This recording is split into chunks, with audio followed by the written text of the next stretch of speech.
서양 철학사에 이런 우아한 토막이 있습니다. 아리스토텔레스가 제자들에게 어느 날 열띤 강의를 하고 있었습니다. 강의의 주제는 인간이란 무엇인가? 라는 내용이었습니다. 그는 플라톤의 제자답게 그의 강의는 간결했습니다. 형태적으로 인간은 털이 없고 두 발로 걸어다니는 동물이라고 아리스토텔레스는 인간을 정의한 것입니다. 며칠이 지나자 아리스토텔레스의 강의가 온 아테네시에 퍼지게 되었습니다. 그때 야인 철학자였던 디오게네스라고 하는 사람이 아리스토텔레스의 제자들이 있는 강의실에 어느 날 나타났습니다. 그의 손에는 털을 모두 뽑은 닭 한 마리가 들려 있었습니다. 영문을 몰라서 어리둥절하고 있는 학생들에게 털이 뽑힌 닭을 던지면서 디오게네스는 말을 합니다. 자, 이것이 바로 당신네 스승이 정의한 인간이다. 털이 없이 두 발로 걸어가고 있는 것. 이렇게 조롱을 하고 자기의 길을 갔다는 이야기입니다. 철학적으로 인간을 정의한다고 하는 것이 그렇게 어렵다는 말입니다. 여기에 공산주의자들처럼 유물론적 가치관을 가지고 사람을 정의할 수도 있는 것이 아닙니다. 인간의 가치를 계산하면 아리스토텔레스와 디오게네스의 논쟁을 벌인 털없는 닭 한 마리에도 미치지 못하는 것이 유물론적으로 인간을 정의하는 것입니다. 역사상 수많은 심리학자, 사회학자, 생물학자, 철학자와 역사학자들은 인간의 가치를 수없이 논하여 왔지만 오늘날까지 정확한 정의에 이르지 못하고 있습니다.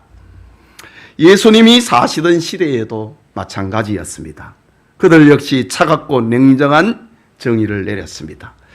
그들은 당시 유대 종교 사회의 기득권을 가지고 있는 바리새인들과 서기관들이었습니다. 그들은 제도권에 들지 못하는 이들을 향하여서 차갑고 냉정하게 평가했습니다. 그리고 적대시했습니다. 오늘 읽은 1절과 2절의 말씀이 그것을 증거하고 있습니다. 모든 세리와 죄인들이 말씀을 들으러 가까이 나오니 기득권층에 있던 사람들 바리새인과 서기관들이 수군거려 이르되 이 사람이 죄인을 영접하고 음식을 같이 먹는다 하더라. 제도권에 들지 못하는 연약한 인간들을 인간 이하로 취급을 해버리고 있는 당시의 지도층의 모습입니다. 그러나 인간의 몸을 입고 이 땅에 오신 예수님은 사람의 가치와 귀중성을 알려주십니다. 그것이 바로 오늘 읽은 본문의 말씀입니다. 이 시간 이른 양 하나라는 제목으로 하나님의 말씀 받고자 합니다. 말씀을 듣는 우리 모두에게 사람에 대한 바른 가치관을 갖는, 사람에 대한 바른 가치를 알게 되는 그런 은혜가 있기를 소원합니다. 먼저 하나님의 품에 있는 인간입니다. 본문 4절을 다시 봅니다. 너희 중에 어떤 사람이 양 100마리가 있는데 그 중에 하나를 잃으면 99마리를 들에 두고 그 잃은 것을 찾아내기까지 찾아다니지 아니하겠느냐라고 합니다. 여기 어떤 사람이란 말은 하나님을 가리키는 예수님의 비유적인 표현입니다. 그리고 양 100마리는 하나님의 품에 있던 하나님의 택한 백성의 숫자, 총수를 가리키고 있는 말입니다. 하나님의 형상으로 지음받은 처음 사람은 에덴 동산에서 하나님의 품에 있던 존재였습니다. 인류의 조상 아담은 죄가 무엇인지를 몰랐습니다. 이별의 아픔이 무엇인지, 노동의 고통이 얼마나 힘든다고 하는 것인지 몰랐습니다. 다툼이 무엇인지, 미움이 무엇인지, 질투가 무엇인지 알지 못했습니다. 죽음이 무엇인지, 자연의 공포가 얼마나 무서운 것인지 에덴 동산에서 하나님의 품에 있던 인류는 알지 못했습니다. 하나님의 품은 행복 그 자체였기 때문입니다. 하나님이 친히 다스리시고 하나님을 향한 완전한 순종과 완전한 즐거움이 있는 곳이었기 때문입니다. 사람은 그 물질 세계에서 진정한 왕이 되었고, 진정한 선지자가 되었고, 진정한 제사장이 되어서 하나님과 교제하는 그것으로 충만해 있었습니다. 이런 상태를 예수님은 오늘 성경 본문에서 어떤 사람이 양 100마리가 있는데 라는 말로 표현합니다. 여기 100이라고 하는 말은 문자적인 표현보다는 영적인 의미를 가지고 있습니다. 말씀드린 것처럼 그 영적인 의미는 하나님의 소유된 백성의 전체의 숫자를 가리킵니다. 그것은 하나님의 소유된, 하나님 앞에 구원받기로 작정된 구약과 신약의 모든 성도들을 가리키는 말입니다. 구원받기로 작정된 유대인과 이방인들을 전부를 상징을 하고 있는 숫자입니다. 요한계시록에서는 이 100마리의 양을 요한계시록에서는 14만 4천인이다 라고 표현합니다. 이들을 가리켜서 요한계시록에는 어린 양의 생명책에 기록된 사람들이다 라고 합니다. 이 어린 양의 생명책은 하나님의 뜻에 의해서 기록된 택한 백성들의 명부고, 그리고 그 이름과 그 숫자는 수정되거나 고쳐질 수 없는 것입니다. 이런 사실에 대하여서 예수님은 이게 얼마나 큰 일인가를 예수님은 제자들에게 들려주십니다. 어느 날 제자들이 둘씩 줄씩 짝을 지어서 이스라엘 땅을 전도하러 갔다가 전도 보고를 하러 예수님께 돌아옵니다. 그때 자신들을 통하여서 귀신이 나가고 병자가 고쳐주는 그런 신비를 경험을 합니다. 와, 우리에게 이런 일이 일어나는가? 전에 경험하지 못했던, 예수님에게 일어났던 일들이 자신들에게 일어납니다. 그때 예수님은 말씀하십니다. 누가복음 10장 20절에 귀신들이 너희에게 항복하는 것으로 기뻐하지 말고 너희 이름이 하늘에 기록된 것으로 기뻐하라 라고 말씀하셨습니다. 사도 바울은 이런 사실을 가리켜서 우리의 시민권은 하늘에 있다고 했습니다. 그렇다면 우리의 이름이 생명책에 기록된 것을 우리가 어떻게 알 수 있는가? 그것은 하나님의 영감으로 기록된 신구약 성경이 우리에게 믿음을 주고 있습니다. 우리의 이름이 하늘에 기록이 되어 있다고 하는 것, 생명책에 기록이 되어 있다고 하는 그것은 영감으로 기록된, 하나님의 영감으로 기록된 성경이 우리에게 믿음을 심어주고 있습니다.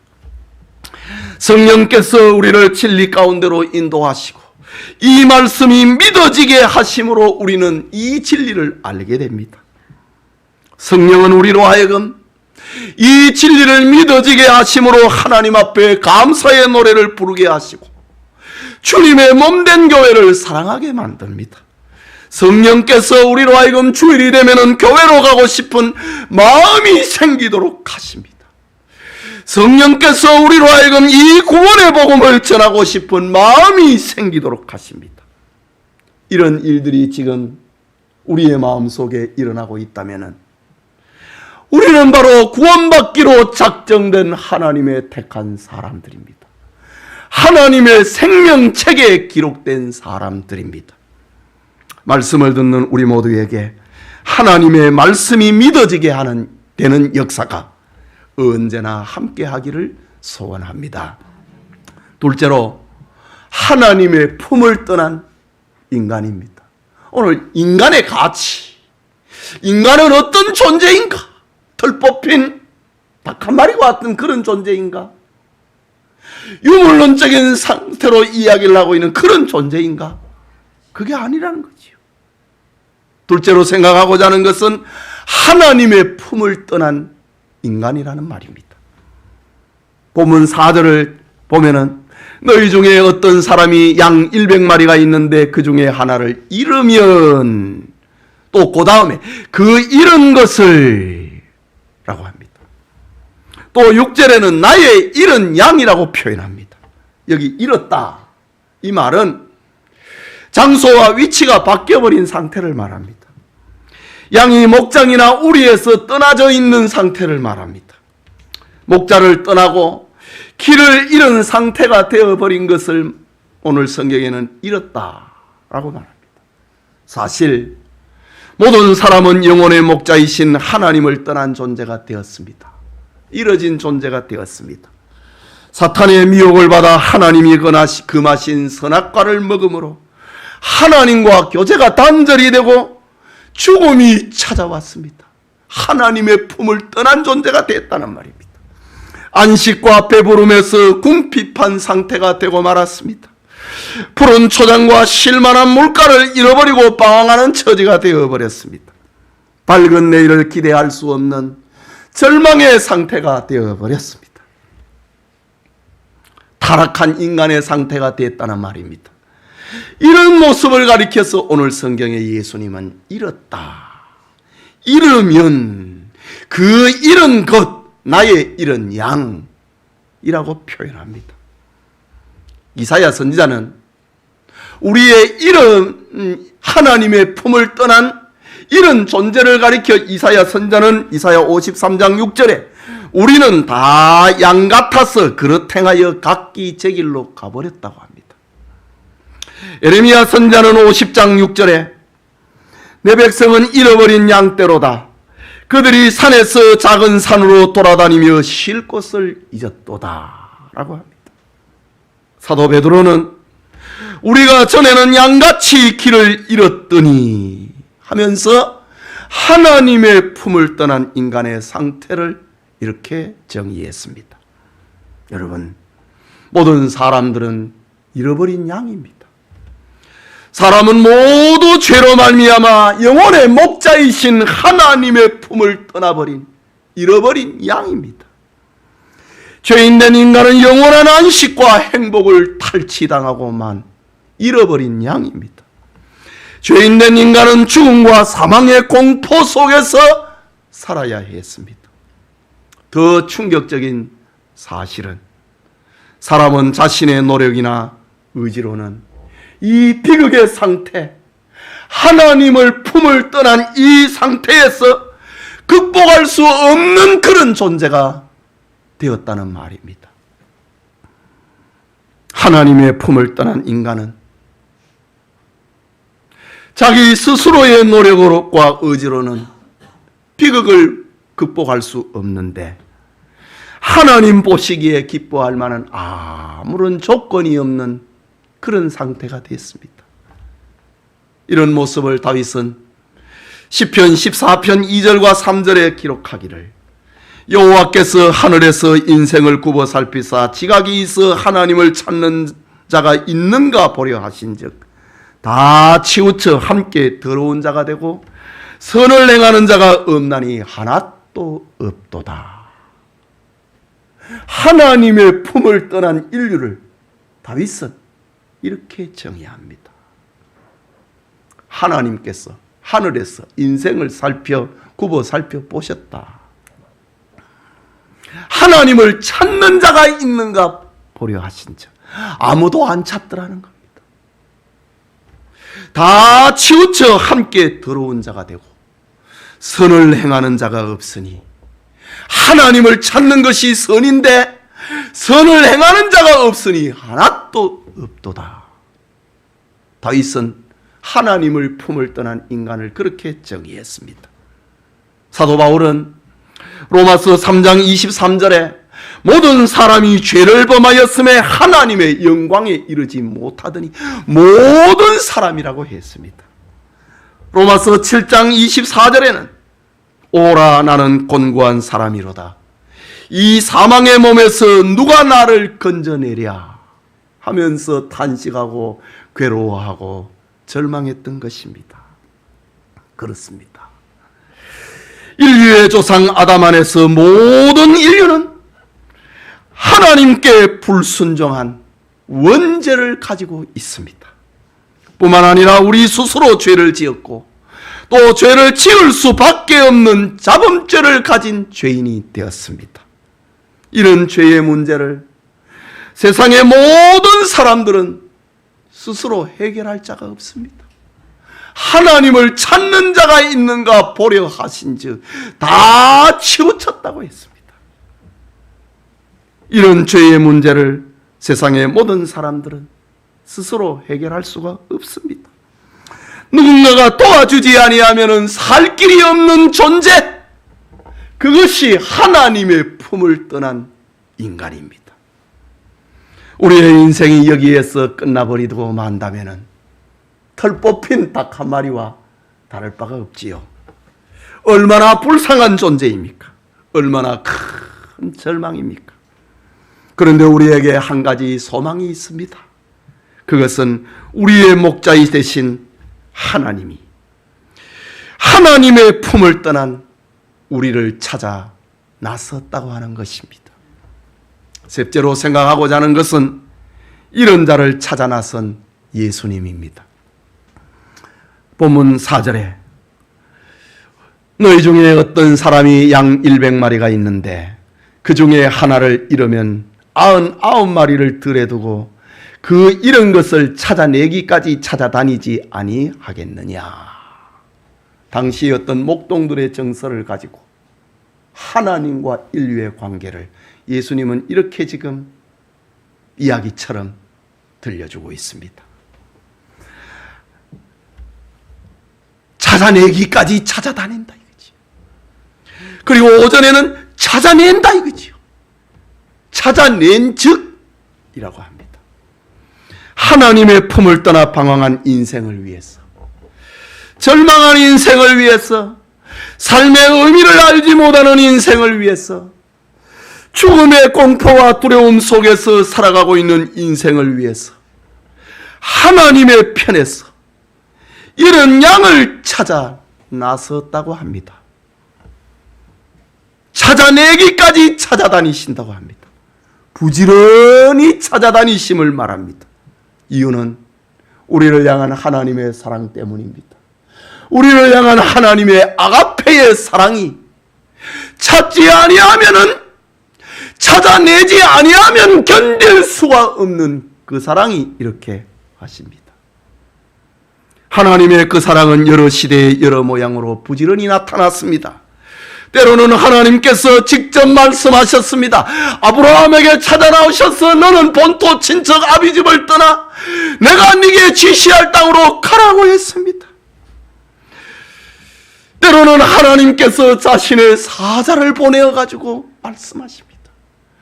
아브라함, 하늘의 별을 보라. 땅의 바닷가의 모래알을 보라. 네 후손을 이렇게 하겠다. 하나님은 자신의 사자를 보내어 갖고 이런 자를 찾으셨습니다. 저 소돔과 고모라에 살고 있는 롯의 가족을 위해서 하나님은 자신의 사자를 보내어 가지고 말을 안 들으니까 손을 잡고 끄다내 가지고 이런 자기 백성을 찾아내셨습니다. 때로는 사사들을 보내어서 찾으셨습니다. 때로는 왕들을 통하여서 이런 자를 찾으셨습니다. 수많은 제사장과 선지자를 보내어서 이런 자를 찾으셨습니다. 하나님은 자신의 이런 양을 찾기까지 찾도록 찾아다니시는 하나님이십니다. 그리고 이 모든 날 마지막에 하나님은 자신의 독생자 예수 그리스도를 보내어서 자신의 잃은 자를 찾고 계셨습니다. 이것이 예수님이 세상에 오신 목적이었습니다. 예수님이 이 세상에 오셔서 하나님의 잃은 자를 찾기 위하여서 33년을 사셨고 그 마지막 3년은 찾아내기까지 찾아다니시는 그의 공생애였습니다. 누가복음 19장 10절에는 예수님의 모습을 가리켜 이렇게 표현합니다. 인자가 온 것은 잃어버린 자를 찾아 구원하려 함이라. 하나님의 잃어버린 자를 찾아서 구원하기 위해서 내가 왔다 라고 말씀합니다. 찾아내기까지 찾아다니시는 그 사랑의 절정은 갈보리 산상의 십자가에서 나타났습니다. 하나님이 보내신 독생자 예수님은 죄와 사망의 독소로 죽어가던 우리를 살려내기 위해서 죄값인 사망을 대신 지불하셨습니다. 그 주님께서 십자가에서 말씀하시기를 내가 다 이루었다, 찾아냈다 이 말입니다. 찾아내기까지 찾아냈고 내가 찾았다, 다 이루었다고 선언하고 있습니다. 여러분, 오늘 우리가 주님의 찾아진 존재가 됐다고 하는 것은 불신앙의 죄를 회개하는 것입니다. 나를 사랑하사 나를 위하여 십자가에 죽으신 주님을 나의 구주, 나의 하나님으로 영접하는 것입니다. 이것을 우리는 회심이라고 부릅니다. 오늘 여러분에게 이런 회개가 있다면 우리에게 하나님께 찾아진 존재가 됐다고 하는 증거입니다. 회개가 있으면 내가 하나님에게 다시 찾아진 존재가 됐다는 증거입니다. 죄가 여러분을 괴롭히고 있습니까? 날마다 여러분을 무겁게 만드는 것이 있습니까? 회개하십시오. 그러면 주님이 주시는 기쁨과 참된 자유를 누리게 될 것입니다. 주님께 용서받지 못할 죄는 하나도 없습니다. 우리를 향한 주님의 사랑과 보혈의 공로는 이렇게 위대한 힘을 발휘하고 있습니다. 무슨 죄라도 회개하면 용서받습니다. 은밀하게 지은 죄가 있습니까? 회개하면 용서받습니다. 큰 죄를 지은 것이 있습니까? 회개하면 용서받습니다. 작은 죄를 지은 것이 있습니까? 하나님 앞에 회개하기만 하면 용서받습니다. 회개 외에는 죄를 용서받을 길이 없고 예수님을 믿는 것 외에는 하나님의 자녀가 되는 하나님의 품에 찾아진 존재가 될 수 있는 길은 예수님을 믿는 길 외에는 없습니다. 죄를 회개하고 예수님을 구주로 믿는 은총이 우리와 함께하고 우리 모두가 하나님 앞에 찾아진 존재로 살아가기를 소원합니다. 마지막으로 하나님의 즐거움이 된 인간입니다. 인간이 무엇인가? 털 뽑힌 두 발로 걸어다니는 그런 존재인가? 그게 아니고 하나님의 즐거움이 되어 있는 인간입니다. 본문 4절과 5절을 다시 봅니다. 어떤 사람이 양 100마리가 있는데 그 중에 하나를 잃으면 99마리를 들에 두고 그 잃은 것을 찾아내기까지 찾아다니지 아니하겠느냐. 또 찾아낸 즉 즐거워 어깨에 메고. 지금 누가 즐거워하고 있습니까? 목동이. 양을 찾아다녔던, 잃은 양을 찾아다녔던 목동이 즐거워하고 있는 장면입니다. 즐거워 어깨에 메고. 목동의 품을 떠나서 얼마나 헤매고 방황하고 물을 찾지 못했으면 목동이 그 양을 어깨에 메고 집에 돌아와야 하겠습니까? 이제 목자의 완전한 숫자 100이 채워졌습니다. 목자는 이런 양 한 마리를 찾아내므로 다시 100마리가 되었습니다. 이런 것을 찾음으로 본래의 숫자가 채워진 것입니다. 이것이 목자의 즐거움이고 기쁨입니다. 구원받기로 작정된 수가 채워지는 것은 하나님의 무한한 기쁨이다. 양 한 마리를 찾았을 때 목동이 그렇게 기뻐하는 것처럼 이런 사람이 찾아졌을 때에 하나님은 이렇게 기뻐하신다. 계속해서 6절과 7절에 집에 와서 그 벗과 이웃을 불러 모으고 말하되 나와 함께 즐기자. 나의 잃은 양을 찾아내었노라. 내가 너희에게 이르노니 이와 같이 죄인 한 사람이 회개하면 하늘에서는 회개할 것 없는 의인 99으로 말미암아 기뻐하는 것보다 더하리라. 양을 찾은 목동의 즐거움을 이런 하나님의 사람이 다시 찾아졌을 때의 하나님의 기쁨을 이렇게 표현합니다. 누가복음 15장은 잃어버린 하나님의 사람을 찾는 이것을 반복적으로 세 가지의 비유를 들면서 말을 하고 있습니다. 그 세 번째 비유는 이런 탕자의 비유이지요. 동일한 내용을, 사건을 바꿔가면서, 상황을 바꿔가면서 우리에게 그 찾아졌을 때의 기쁨이 얼마나 소중한 것인가를 들려주고 있습니다. 누가복음 15장 22절과 24절에 이렇게 기록합니다. 찾아졌을 때의 기쁨입니다. 아버지는 종들에게 이르되 제일 좋은 옷을 내어다 입히고 손에 가락지를 끼우고 발에 신을 신기라.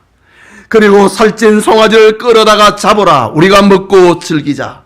이 내 아들은 죽었다가 다시 살아났으며 내가 잃었다가 다시 얻었노라 하니 그들이 즐거워하더라 라고 합니다. 양 한 마리에서 이제는 아들로 바뀌었습니다. 하나님께 찾아진 우리는 죽었다가 다시 살아난 자라는 말입니다. 하나님께 찾아진 우리는 잃었다가 다시 얻은 존재라고 하는 말입니다. 이런 모습을 구약의 스바냐 선지자는 죽었다가 다시 살아난 성도, 잃었다가 다시 얻은 성도의 그 기뻐하시는 하나님의 모습을 이렇게 말합니다. 스바냐 3장 17절에 너의 하나님 여호와가 너희 가운데 계시니 그는 구원을 베푸실 전능자이시라. 그가 너로 말미암아 기쁨을 이기지 못하시며 너를 잠잠히 사랑하시며 너로 말미암아 즐거이 부르며 기뻐하시리라 고 했습니다. 하나님은 자기 백성을 찾으시고 한없이 기뻐하신다고 합니다. 한없이 즐거워하신다는 말입니다. 우리는 이제 하나님께 즐거움이 되고 하나님께 기쁨의 존재가 되었습니다. 이것이 인간의 가치입니다. 저와 여러분의 가치입니다. 예수님은 하나님의 즐거움이 되고 있는 제자들에게 이런 말씀을 들려주십니다. 마태복음 28장 19절에서 20절에 그러므로 너희는 가서 모든 민족을 제자로 삼아 아버지와 아들과 성령의 이름으로 세례를 베풀고 내가 너희에게 분부한 모든 것을 가르쳐 지키게 하라. 볼지어다 내가 세상 끝날까지 너희와 항상 함께 있으리라. 하나님의 즐거움이 된 이들 이제 노는 겁니까? 아니라는 거지요. 하나님의 기쁨이 되어 있는 제자들에게 너희들이 처음에 너희들에게 찾아왔던 것처럼 너희들이 다른 사람에게 이루어진 존재들에게 너희들이 이렇게 해야 되지 않겠느냐 라고 말씀합니다. 마가복음 16장 15절과 16절에서는 너희는 온 천하에 다니며 만민에게 복음을 전파하라. 믿고 세례를 받는 사람은 구원을 얻을 것이요 믿지 않는 사람은 정죄를 받으리라 라고 말씀하셨습니다. 그만큼 이 복음을 듣고 이 진리를 믿는 것이 그만큼 소중하다는 말입니다. 만민에게 다 들어야 된다 이 말입니다. 만민에게 복음을 전파하라. 이 복음을 믿고 세례를 받는 사람은 구원을 얻을 것이다. 믿지 않는 사람은 정죄를 받아 지옥에 떨어질 것이다. 알려주어라고. 응?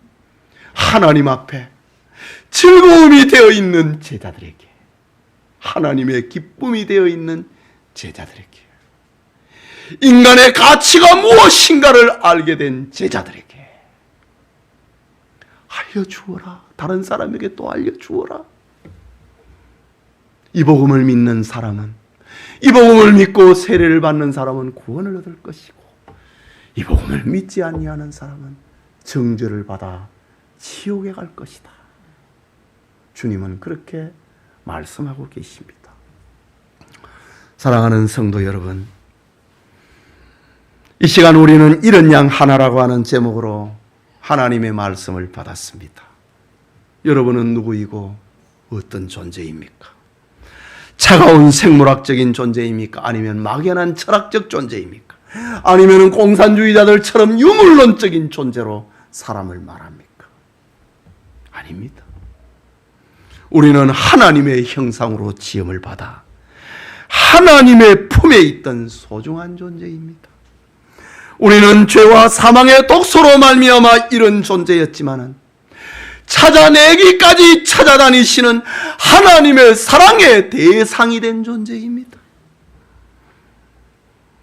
예수 그리스도의 십자가의 구속과 성령의 믿어지게 하시는 역사로 찾아진 존재가 되었습니다.